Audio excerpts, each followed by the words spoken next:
Now I'd like to show you some examples of decision aids and decision coaching tools that can be used to support shared decision making. There are several available libraries of decision aids online, and one is the Ottawa Institute. So I'll click here and show you their A to Z list of decision aids by topic. As you can see, there are a variety of different kinds of healthcare conditions that are associated with these decision aids. There is one relevant to people who experience psychosis. So I'll scroll down to that section. For psychotic disorders, there's the antipsychotic medication decision aid. So if I click on that, more information about the aid, its intended audience, the options presented, who developed it. It was developed by Yara Ziesman Elani at Temple, as well as some other colleagues. Again, it's for people with psychotic disorders, and it's in English. So it provides some information about the aid. It also provides a link for the aid itself.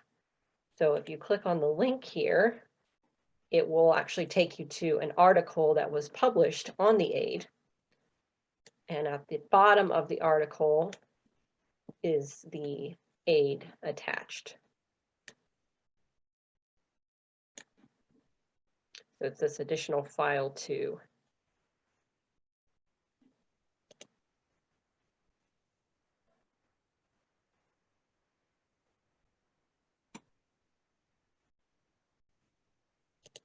And then I'll click on Open File.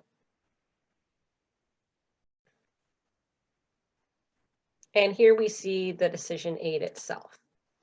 So the decision aid is intended to help people make decisions about whether to continue, adjust, or stop antipsychotic medications.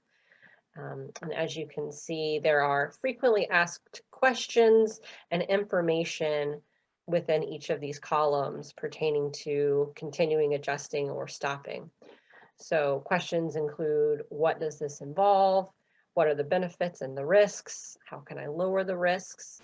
And what might affect my usual activities?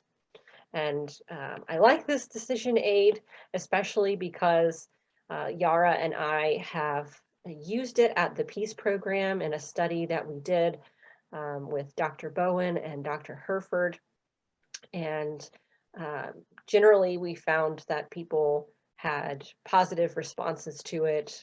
People found the aid to be clear and helpful, and the providers also found it to be helpful at facilitating their discussions with folks.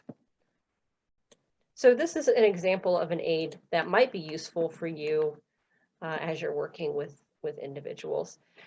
Another library that might be useful is the Option Grid library. And they also have a variety of different kinds of aids by health topic. They do have a mental health topic. If you click there, it'll show you the list of aids available under that category. Again, we see the antipsychotic medication aid. There's a complex behavior problems in children and youth, and a treatment options for depression aid. And finally, there are tools that can be helpful for decision coaches as well.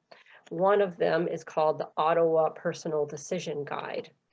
And the Ottawa Guide helps the decision coach guide a person through clarifying the decision they need to make, when they need to make it, what they know about the decision, so they can put in what they see as their options, as well as what they think the benefits and risks of the options are. There's an area where individuals can rate what's most important to them on a 1 to 5 star scale. And then there are follow-up questions about whether they need support and who else is involved. whether they have enough knowledge or information to make a choice, if they feel clear about their values, do they need support and advice, and how sure they feel about the best choice. And finally, at the bottom of the guide, there are some strategies that the person could be directed to if they have decision-making needs in any of these areas: knowledge, values, support, and certainty.